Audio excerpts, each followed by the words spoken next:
Semoga yang subscribe diberikan rezeki melimpah dari jalan tak terduga. Dan yang like komen, dimudahkan jalannya menuju surga di hari akhir nanti. Siapa yang tak mendengar nama Qorun?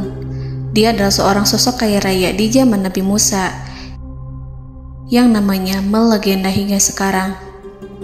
Kisahnya diabadikan dalam Al-Quran, bahkan menjadi peribahasa atau ungkapan di masyarakat guna menggambarkan seseorang yang mirip dengan tabiatnya atau menisbatkan harta yang ditemukan terpendam dalam tanah sebagai harta Qorun. Qorun adalah miliarder kaya raya yang hidup sejaman dengan Nabi Musa. Saking kaya rayanya, Qorun setiap kali keluar dari rumahnya, ia didampingi dengan 300 pelayan laki-laki dan 300 pelayan perempuan. Qorun juga dikawal oleh 4.000 pengawal yang diiringi 4.000 binatang ternak ditambah 60 ekor unta yang khusus membawa kunci-kunci gudang penyimpanan harta kekayaannya itu. Itu dilakukan semata-mata sebagai bentuk kesombongan bahwa dialah manusia paling kaya, paling terhormat, dan memiliki pengikut setia. Ia merasa lebih mulia dibandingkan Nabi Musa alaihissalam. Orang-orang tentu saja akan penasaran seberapa banyak harta kekayaan Qorun jika pengawal dan pembawa kunci gudang kekayaannya sebanyak itu. Lalu berapa banyakkah harta yang dimiliki Qorun yang disimpan di dalam gudangnya tersebut? Sebelum saya melanjutkan, dimohon untuk menonton video ini sampai selesai supaya tidak ada kesalahpahaman dalam memahami isi cerita, serta mohon bantu channel ini semakin berkembang dengan cara tekan subscribe dan silakan tinggalkan like serta komen positifnya. Semoga dukungan pemirsa Risalah Kehidupan bernilai pahala dan menjadi wasilah dimudahkannya segala urusan pemirsa sekalian. Pemirsa Risalah Kehidupan, di zaman sekarang banyak orang yang mengistilahkan rezeki yang tak terduga dengan istilah harta Qorun. Lalu dari manakah sumber harta kekayaan Qorun yang sangat luar biasa itu? Serta di manakah Qorun dan hartanya ditenggelamkan? Siapakah Qorun dan bagaimana kisahnya dengan Nabi Musa? Qorun merupakan kaum Nabi Musa alaihissalam. Disebutkan oleh Ibnu Jurayj, nama lengkap Qorun adalah Qorun ibnu Yashar, ibnu Qahis, ibnu Lawi, ibnu Yakub. Ia merupakan putra paman atau sepupu Nabi Musa alaihissalam. Pasalnya, Nabi Musa alaihissalam sendiri adalah putra Imran, sedangkan Imran adalah putra Qahis. Dengan kata lain, Qorun masih satu kakek dengan Nabi Musa alaihissalam, yakni kakek Qahis. Ia adalah umat Nabi Musa yang taat. Tidak hanya memiliki banyak harta, Qorun juga termasuk orang yang cerdas dan berilmu. Ia menguasai ilmu duniawi dan ilmu ukhrawi, dan tercatat bahwa Qorun adalah ahli di bidang kimia. Dirinya tercatat sebagai ahli kitab Taurat setelah Nabi Musa. Kepandaian Qorun dalam ilmu agama membuat dirinya sering disebut dengan ilmu nawir, atau orang yang memberi cahaya dan penerangan. Suaranya terkenal merdu dalam membaca kitab Taurat. Selain itu, Qorun juga lihai dalam berbisnis. Ia mengetahui trik investasi yang menguntungkan, serta jalur perdagangan internasional yang strategis di zamannya. Kekayaan Qorun begitu banyak, sebagaimana tercatat dalam surat Al-Qasas ayat 76. Sesungguhnya Qorun termasuk kaum Musa, tetapi dia berlaku aniaya terhadap mereka. Kami menganugerahkan kepadanya perbendaharaan harta yang kunci-kuncinya sungguh berat dipikul oleh sejumlah orang-orang yang kuat. Dalam riwayat Kaisamah disebutkan, kunci gudang kekayaan Qorun dibutuhkan 60 bigol atau sejenis kuda kecil.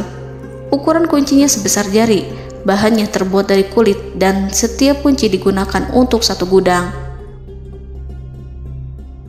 Maka keluarlah Qorun kepada kaumnya dalam kemegahannya. Para ulama tafsir menjelaskan Qarun keluar dengan mewah diiringi dengan 300 gadis berbaju merah dan 4.000 kendaraan kuda. Tak heran, iring-iringan Qarun itu mengundang decak kagum mereka yang gandrung terhadap harta kekayaan. Sebagaimana yang terekam dalam ayat Al-Quran, moga-moga kiranya kita mempunyai seperti apa yang telah diberikan kepada Qarun. Sesungguhnya ia benar-benar mempunyai keberuntungan yang besar. Quran Surat Al-Qasas ayat 79.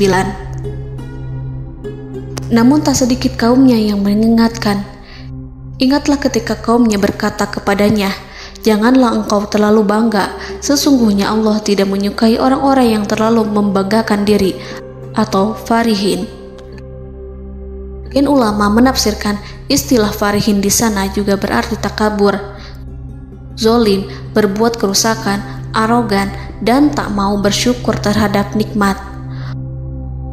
Qarun dikisahkan memiliki ribuan kuda yang berisikan emas dan perak. Bila keluar rumah, Qarun selalu berpakaian mewah dan dikawal 600 pelayan dan diiringi 4.000 ekor kuda serta 60 ekor unta yang membawa kunci-kunci gudang kekayaannya.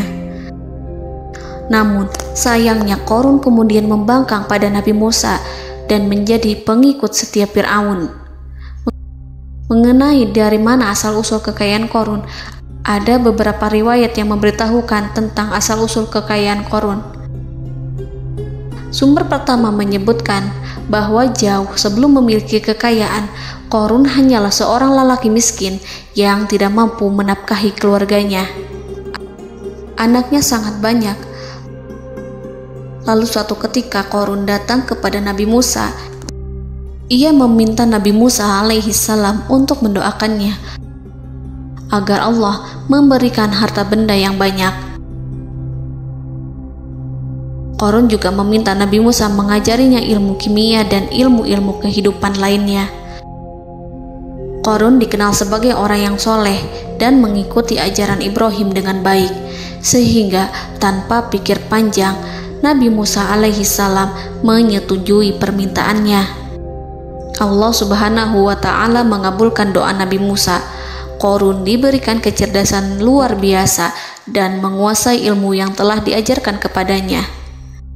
Qarun menguasai teori dan praktik pembuatan emas permata dan beragam perhiasan mewah lainnya.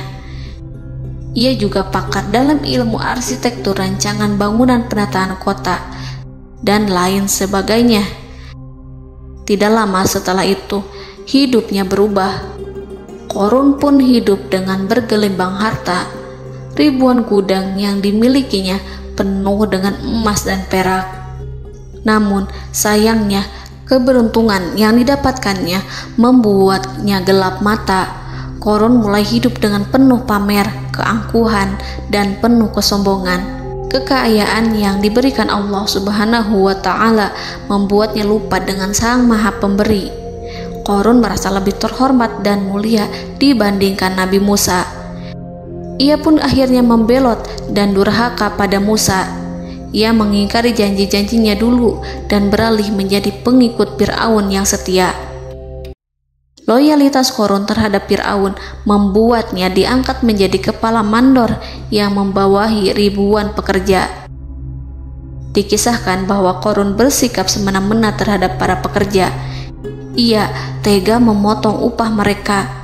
Ia melakukan korupsi demi membangun istana dan kemegahannya sendiri, dan untuk membangun gudang-gudang penyimpanan harta yang telah ia kumpulkan jauh-jauh hari.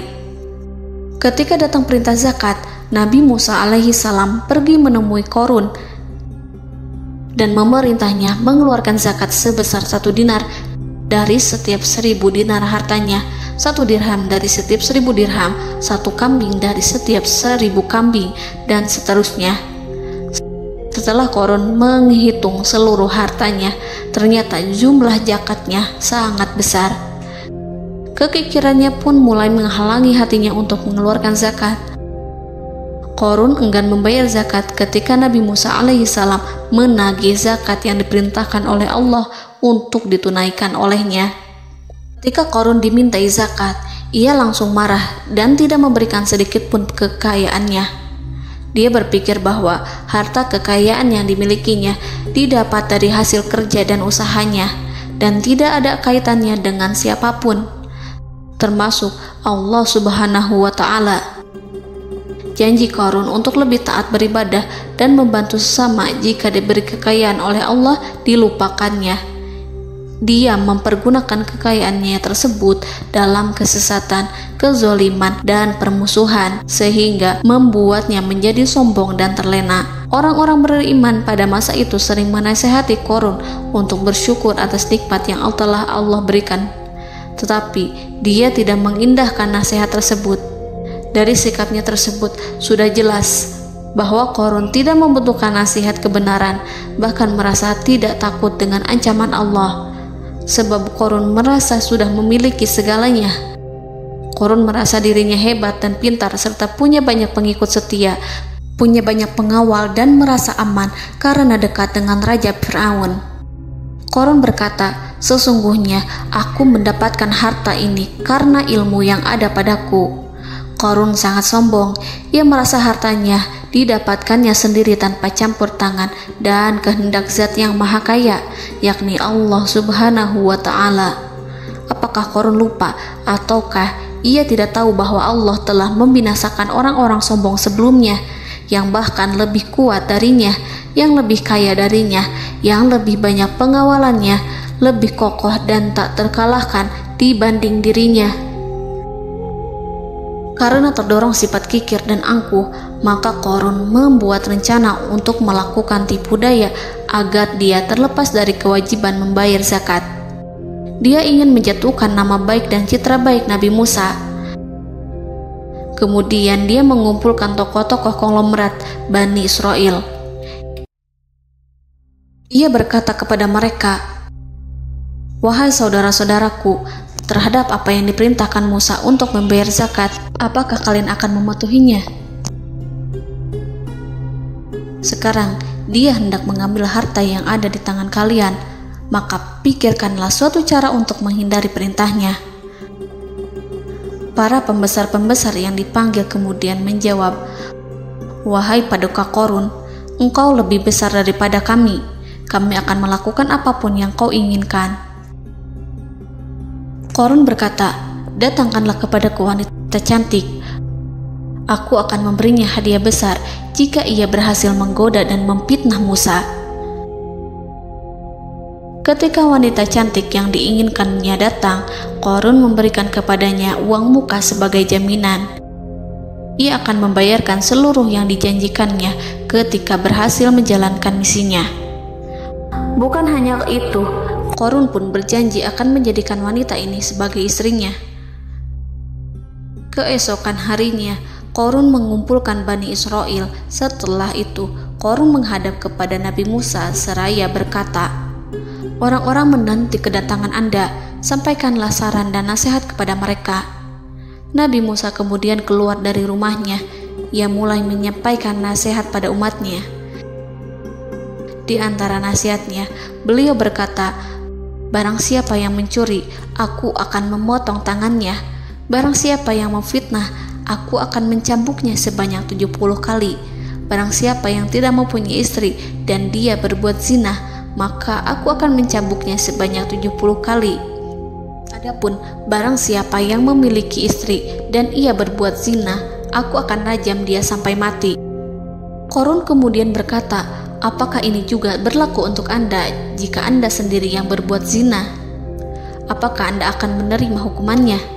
Kemudian Nabi Musa menjawab, "Ya, meskipun saya sendiri yang melakukannya." Maka kemudian Qarun memanggil wanita yang telah dibayarnya. Wanita itu berdiri di depan Nabi Musa dan Bani Israel yang telah berkumpul, mengaku sedang hamil karena berhubungan badan dengan Nabi Musa. Maka marahlah Nabi Musa atas fitnah kejam yang diarahkan kepadanya. Kemudian Nabi Musa melakukan sholat 2 rakaat, lalu mendatangi wanita itu dan menyumpahnya agar mengatakan siapa yang menyuruhnya. Wanita itu menjadi ketakutan. Ia bergemetar di depan Nabi Musa dan mengaku bahwa yang menyuruhnya adalah Qarun. Lalu wanita itu bertaubat dan meminta maaf kepada Nabi Musa. Seketika Nabi Musa bersujud seraya berdoa kepada Allah agar menimpakan azab kepada Qarun. Allah memberi wahyu kepada Musa bahwa bumi telah dijadikan tunduk kepada perintah Nabi Musa. Kemudian Nabi Musa berkata kepada bumi, "Wahai bumi, telanlah Qarun beserta kekayaannya, habiskanlah semua." Kala itu Allah menurunkan wahyu kepada Musa alaihissalam untuk memerintah bumi apapun yang diinginkannya.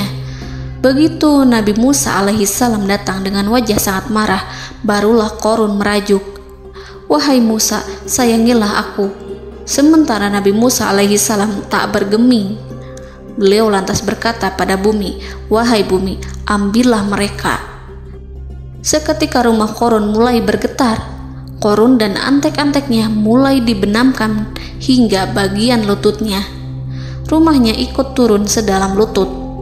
Qarun kembali merajuk, "Sayangilah aku Musa." Rumahnya kembali berguncang. Kini Qarun dan kawan-kawannya kembali terbenam hingga pusar. Demikian pula rumahnya. Qarun terus merajuk, "Wahai Musa, sayangilah aku." Sementara Nabi Musa alaihissalam kembali meminta bumi, "Wahai bumi, ambillah mereka."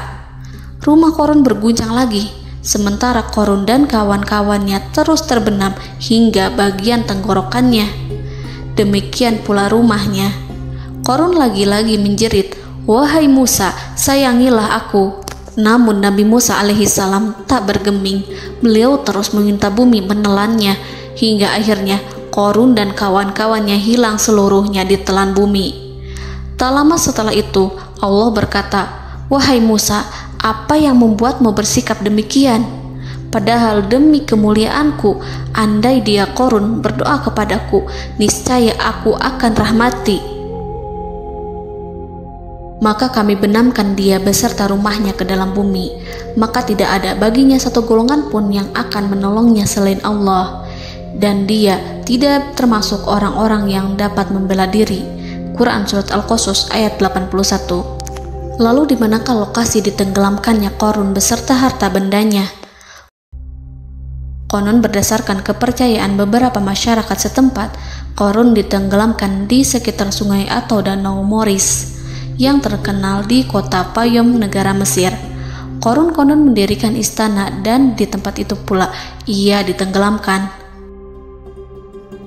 Dahulu, Qarun berkeinginan membangun sebuah istana, namun tidak diizinkan oleh Fir'aun jika istana itu dibangun di samping istana Fir'aun.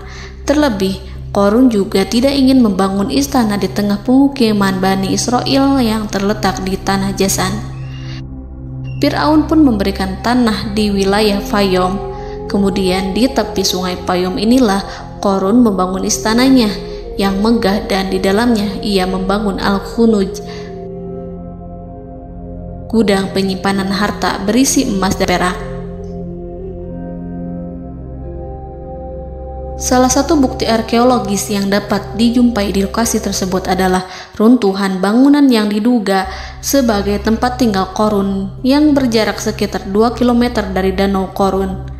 Menurut beberapa sumber, bangunan yang masih berdiri kokoh tersebut adalah benteng yang dibangun oleh Qarun. Namun ada juga yang mengatakan bahwa bangunan tersebut adalah tempat tinggalnya. Wallahu a'lam. Semoga kita semua dijadikan orang yang Allah mampukan menjadi orang kaya namun tidak seperti Qarun,